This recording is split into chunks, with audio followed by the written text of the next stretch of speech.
In Ragnarok, the final fight between the gods and humanity, the Valkyrie Brunhild knew that without question the vanguard of humanity could be but one man, the strongest warrior under the heavens, the hero of the three kingdoms, Lubu Hosen.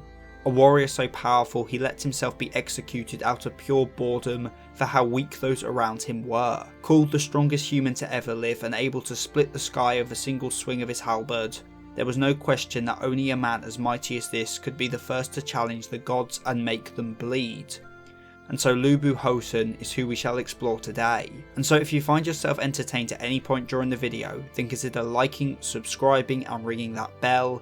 Anyway, on with the video. Lubu, as we know, was a general of the Three Kingdoms period in China. He was unparalleled in strength on the battlefield, called the Flying General for how he could move across the battlefield to wherever he pleased without resistance, like a dragon, because not one man on that battlefield could stop his advance. And although for the sake of this video we're going to try to keep the discussion to just the main Record of Ragnarok series, I can't help but mention how in his spin-off series, he not only kept up with red hair in a race without getting tired, dodged lightning, and challenged 100,000 men to a duel. So yeah, he's a monster. And so when we first see him in the series, he is channeling all of humanity's will as he steps up to face the gods head on. And a really cool detail is how when he emerges he comes out wrapped in bandages, no, talismans, that he rips apart as he steps into the arena. These talismans being those to keep great evil at bay. His power is so immense he had to be sealed, so him ripping it open is a metaphor for humanity's true power that was yet unrevealed to the gods. He is a man who showed not a hint of hesitation when it came to challenging a god whose title card literally includes the word strongest. But the strongest is of course what Lubu seeks, as we learn in his backstory. Lubu was born strong. As just a child he could dispatch giant wolves with ease, and when still a child he set off on his quest to become the strongest.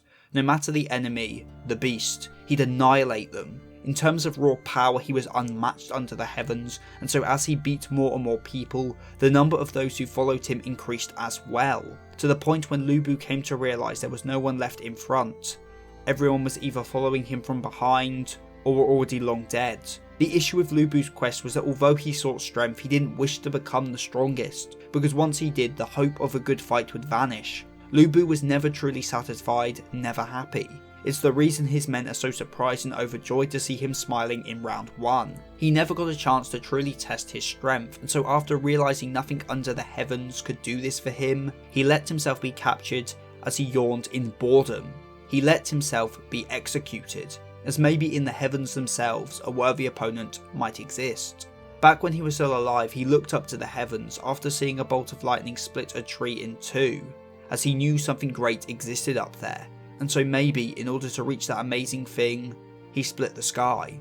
Even after reaching his own limits and becoming the strongest, Lubu sought to test the limits of his weapons too, his strength being so great even his weapons couldn't handle it, shattering after a single swing, which is not only a symbol that his strength is on par with the gods, given how the gods are said to be so strong because they have weapons to match their strength and that human weaponry would just shatter in their hands, but also compares him with Thor, whose own weapon Mjolnir again couldn't handle his user's power. Lubu unleashed his Sky Piercer every day until one day he managed to use Sky Eater, a move that split the sky, that grazed the heavens. This attack and the journey he took to reach it represents Lubu's constant desire to improve, along with his deep desire to fight those above. He obtained an attack that left the mortal world and reached up towards the realm of the gods.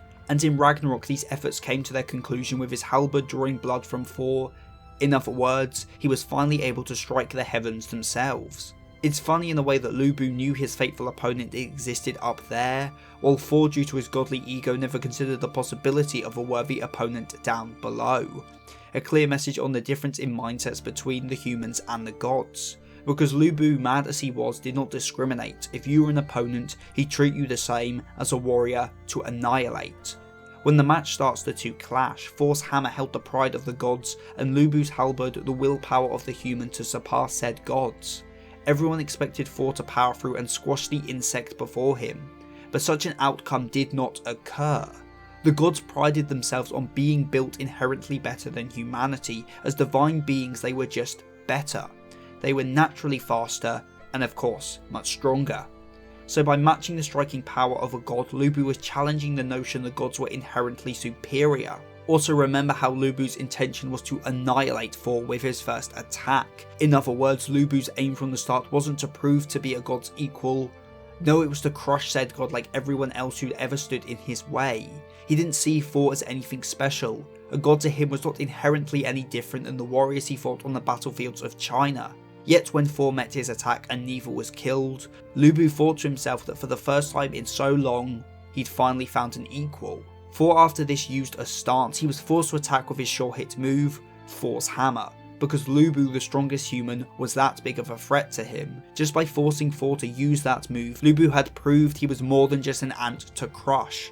But when he blocked it with a smile on his face, slashing open Thor's chest in the process, he proved that mankind can reach the gods, they can make them bleed, that as I keep saying, he can even pierce the heavens.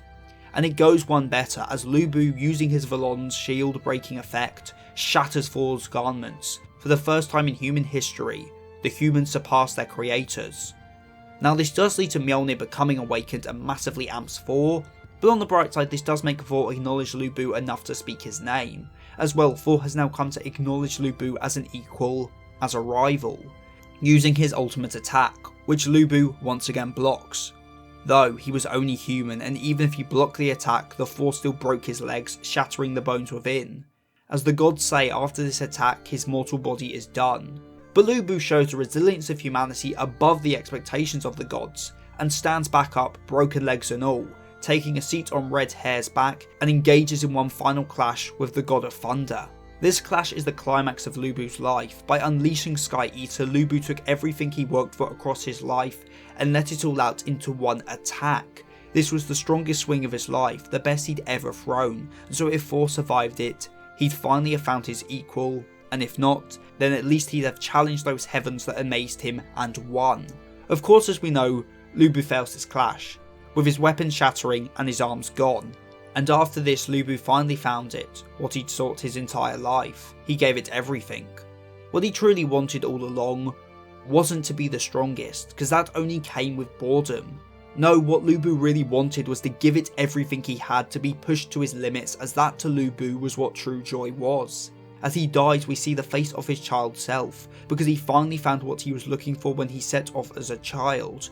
The childlike joy he always wanted, even if thousands of years later, finally reached that Mongolian child. His death may have been a blow to humanity, but for Lu Bu it was worth it. He died on Earth of boredom, as no one could give him the joy he wanted, but now up in the heavens he admired so much, fighting the strongest of the Nords, he got a proper death. As Lu Bu, remember, never wished to live a long life, he just wanted a meaningful one, a fun one, and in his final moments he attains that, reaching pure joy, not as the strongest warrior of China, but as a boy who dreamt of becoming the strongest under the heavens. No, in all the heavens too. And if you want to support this channel even further, then perhaps pledge to my Patreon, or become a channel member so you can get your name at the end of the video, like Hikari Desu, Rinjak9696, General Tonyos, Mr. Sputum and Matthias Rowett. So with all that said and done, I've been Seth the Sin, the Deadly Sin of Geek, and I'm signing out. Stay safe, everyone.